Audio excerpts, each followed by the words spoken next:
Ja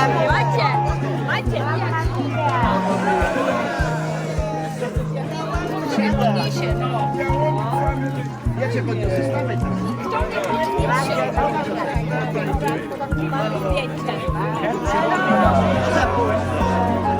Za późno.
Bless you.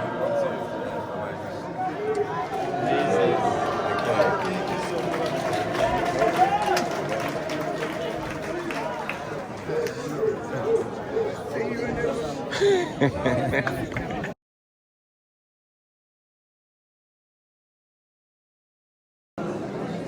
are located in a complex that belongs to the Catholic Church, but it is built above ruins of a big fortress that Herod built here 2,000 and something years ago. He named it to the glory of the Roman leader of the Emperor Mark Antony. He called it the Antonian Fortress. When the Romans take over the land, they turn the fortress that used to be here to the central control over Jerusalem. This is where most of the Roman soldiers are posted when they monitor what's going on in Jerusalem. Across, on the highest area further west, Herod built a big palace for himself. The second largest structure after the temple was the palace of Herod in the west. In Jesus' time, Herod's son, Herod, is in that palace. He doesn't have any political power, but he's titled the king. Now, in a regular day, the Roman soldiers around here are good enough amount of soldiers to monitor and keep the order. But in the high holidays, when tens of thousands of Jews more come to this area, the Roman also send more and more people. We assume, that's what the Bible also says, that the governor of the whole country, that in a regular day lives in Caesarea, he also come to Jerusalem. And in Jesus' time, we're talking about, who is the governor? Pontius Pilate. Now here's the question. When Pontius Pilate comes to Jerusalem, where will he stay? And we have two options. A, maybe he's staying with his soldiers right here. B, in the luxurious place in the palace on the west side. The answer is we don't know. But most traditions say that he was right here. And if he was right here, then when the Jews bring Jesus to be tried by Pontius Pilate, they brought him here. And this is the traditional location of the trial of Jesus and the place where he starts to walk with the cross to Golgotha, to the crucifixion. The road that we all know today as the Via Dolorosa, the way of the sorrow, or the way of the cross. What we're about to do next, we're going to follow the Via Dolorosa. In time, it was divided by the Catholics to 14 stations. So as we walk, we will stop in some of the 14 stations, not in all of them, but in most of them. And I will tell you which station, what it stands for. Okay? So just so you know, we're going to walk following Jesus' last route, traditionally. Is this station? So far, so good?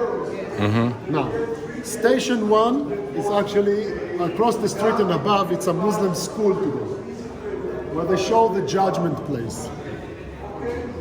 Station 2 is behind this door, but we cannot go. So to 1 and 2 we cannot go.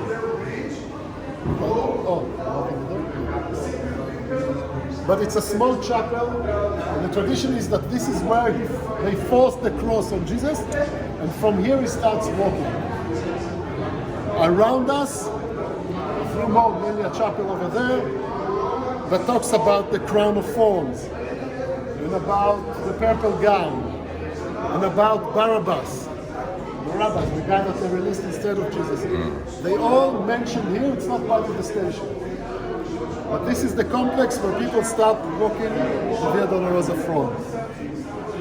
Are you ready to walk? Yes. Ready. One last and most important. We are going to the Holy Sepulcher, where Jesus resurrected. Traditional location of the resurrection. It's the holiest place for Christianity in the world. And all the tourists that you see like you, they all want to get there. And this is the way for at least 1500 years. So, because millions and millions of pilgrims come to visit the Holy Sepulchre, obviously there will always be someone that sells them stuff when they walk. Water, food, and memories. So slowly it developed to be a very, very big bazaar, Turkish style market, where you can find anything China can make that tourists might like. So as we walk further in the Via Dolorosa, we are going through what is known as the market. I beg you, please, we are not stopping for shopping now. Right now we're focusing on the road. After we will done, I will give you time in the market. But now, please stay as a group. If you lose the group because you stopped, we have a big problem. I hope you know the name of the hotel. Yes. Another plaza. There's quite a few around here.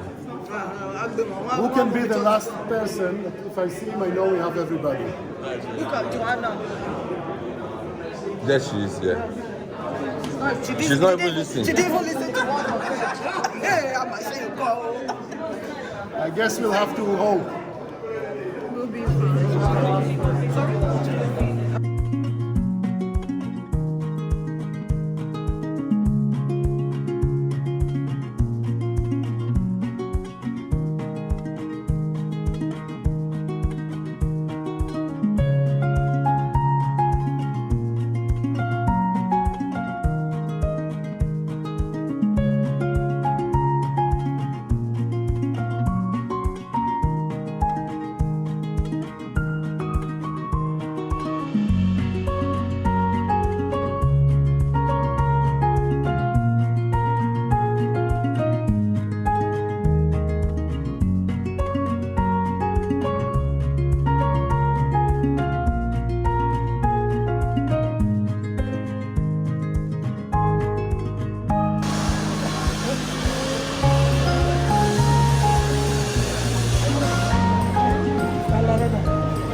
Welcome to the holiest place on earth for Christianity, the Holy Sepulchre.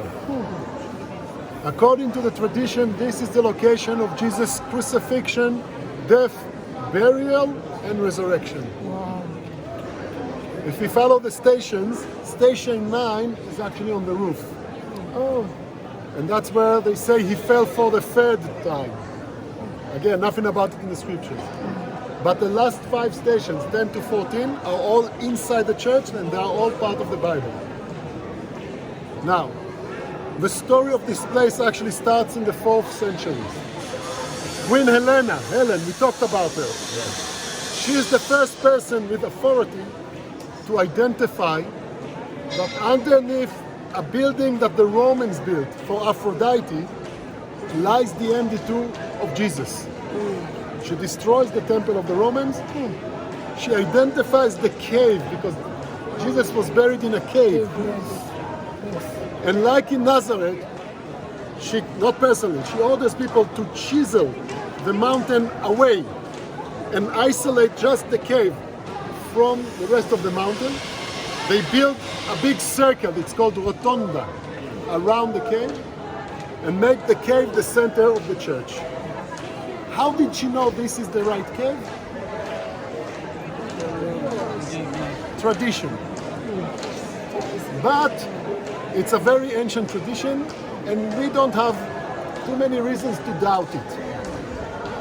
Okay? So this is the holiest place for most of the Christians. The problem is, because you have tens of thousands of people that come here, everybody are pushing everybody. Also, it's a big building, it's a church. And everything is taking place inside the church. Also, because it's a cave, the way in is the same way out. So the line to go in is very long. It's somewhere right now, I would guess, between an hour and a half to 2 hours to stand in line to see the empty cave. You can trust me, I've been inside, it's empty. Of course, Jesus is on the right hand of Almighty God. Later today, we're going to the garden tomb. In the garden tomb, they also show you an empty tomb, but with gardens around, the way it was in Jesus' time. The Bible says a garden tomb. You don't see a garden here. You see only big church and a lot of people.